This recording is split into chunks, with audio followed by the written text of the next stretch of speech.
அரிசி, கோதுமை மற்றும் பிற தானியங்களை சேமிப்பது ஒரு சவாலாக இருக்கலாம்.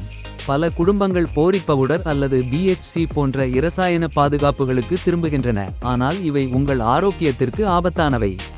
மாறாக இந்த இயற்கையான மற்றும் பாதுகாப்பான முறைகளை முயற்சிக்கவும். பூச்சிகளை தடுக்க சேமித்து வைத்திருக்கும் தானியங்களில் எண்ணெய் தடவவும். கூடுதல் பாதுகாப்பிற்காக உங்கள் தானியங்களுடன் வேம்பு அல்லது மேத்தி இலைகளை கலக்கவும். முந்திரி விதைகளுக்கு அவற்றை இயற்கையாக பாதுகாக்க மஞ்சள் தூள் பூசவும். இந்த எளிய இயற்கை நுட்பங்கள் உங்கள் தானியங்களை பாதுகாப்பாக வைத்திருப்பது மட்டுமல்லாமல் உங்கள் உணவு ரசாயனங்கள் இல்லாததாகவும் உங்கள் குடும்பத்திற்கு ஆரோக்கியமாகவும் இருப்பதை உறுதி செய்கின்றன. தீங்கு விளைவிக்கும் இரசாயனங்களை வேண்டாம் என்று சொல்லுங்கள். உங்கள் தானியங்களை இயற்கையான முறையில் பாதுகாக்கவும்.